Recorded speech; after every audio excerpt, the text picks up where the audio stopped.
Ayan, what is up mga kapitbahay, no? Welcome back na naman dito sa channel natin. Okay, so for today's video mga kapitbahay, sasagutin natin yung isang katanungan ng subscriber natin na kumusta naman daw yung update dun sa project natin before na yung parking, which is nag-install tayo ng CCTV camera and then telephone. Okay, so ang huli natin na sinet up namin siya ng last day is telephone. Okay, so ang katanungan po niya, nagtatanong po siya sa akin kung tatagos nga ba ang VLAN doon sa P2P natin na ginawa gamit yung power beam na 5AC na Ubiquiti. Naka VLAN 21 siya, which is yung CCTV natin, tapos yung voice natin is VLAN 15. Okay, so nagtatanong po siya sa akin kung tatagos nga ba doon sa P2P.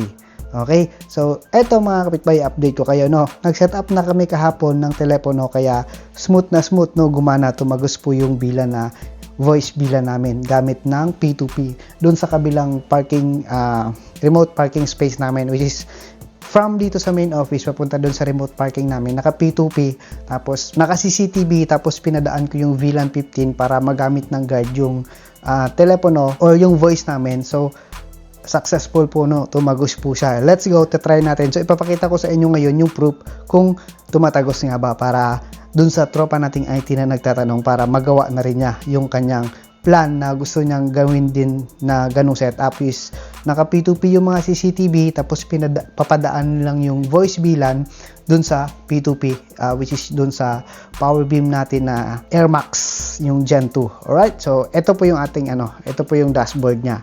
Yan, kung yung pupansin. Okay, so ito yung P2P natin, yan. Okay, so kung nyo mapapansin, pag pumunta ka rito sa network, ayan, punta ka sa advanced, kung nyo mapapansin, ayan, nandyan yung VLAN 15 natin. Okay, so yung voice natin. So doon sa pangalawang natin dashboard, which is yung isang AP natin, naka-create din niya ng ganyan. Okay, kung nyo mapapansin dito sa configuration ng aking ng aking PBX, kung nyo mapapansin, yung IP kasi ng PBX ko is 2 dot something. So VLAN 15 po yan. Kung nyo mapapansin, meron ditong kakaiba. Ayan, no. Ayan yung IP niya, oh. O, di ba? Yan yung IP ng phone doon na nilagay ko, which is VLAN 21 po yan. Okay? Ito yung voice ko. Yan yung mga voice ko. Kung nyo mapapansin. Yan yung PBX ko. Ayan. Okay? Ayan. Tapos, ayan. Kung nyo mapapansin, yung mga phone ko, kung nyo mapapansin dito sa number 2, yan, puro yan 2 dot something yan. Yan, ito yung mga ganyan, ibig sabihin may yan, may VLAN din. So ito yung pinaka native VLAN ko, yung 0 dot something, pero ito talaga yung voice ko, yung 2 dot something. Okay, kung nyo mapapansin dito sa last number, yan, so ito nakalagay guard,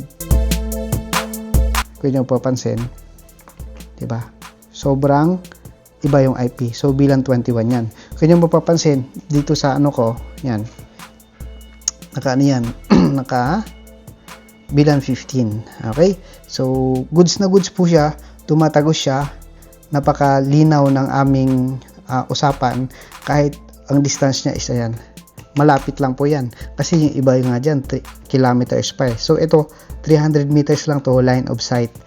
Okay, ayan po siya. So kung nyo papansin, yung total throughput ko is napakababa lang. Yan. Okay, o yung capacity ko is nasa 300, diba? Right? So ayan, kung dun sa tropa nating IT na nagtatanong, possible na nga ba? Okay, so kahit anong VLAN, basta importante, i-add mo lang siya doon sa network, yung VLAN mo, automatic tatagos po siya. Kaya mini-make sure ko na proven na siya na gumagana po talaga siya. Alright? So kung nyo papansin, tatawagan natin yung guard dun sa kabila para marinig nyo. So yung number nun, 3370. Kung nyo papansin, nagre-ring po yan. Yan, o. Ringing. Sana may sumagot.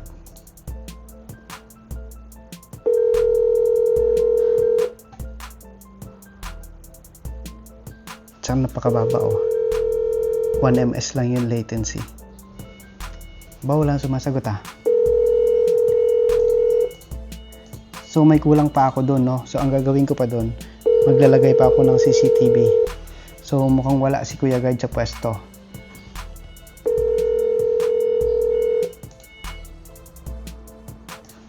Nasaan ba si Kuya Guard?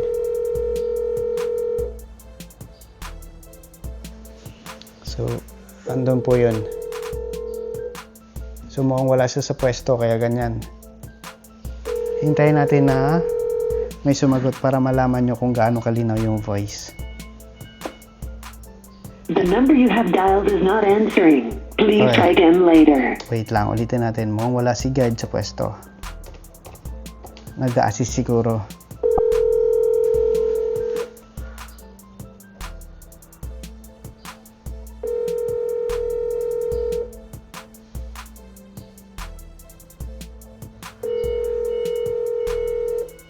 Aba? Wala siya sa area. Pero sana sumagot.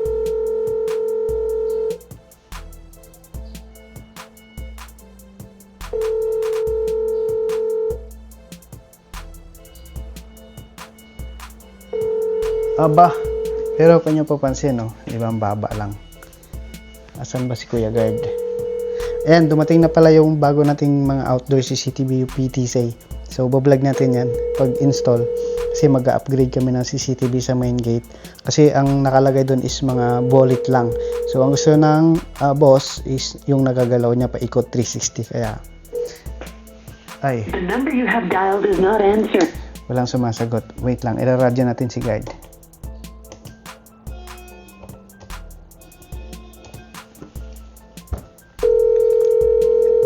S2, pwede pa sagot ng phone.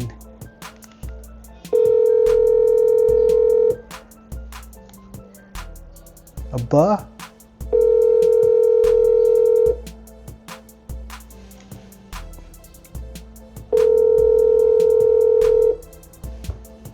S2, pasagot ng phone. Busy siguro si S2 sa pagmamando ng ng mga trucks. Okay, pero ayan mga kapitbahay, working good po yan. Ilang beses na nagamit, 'di ba?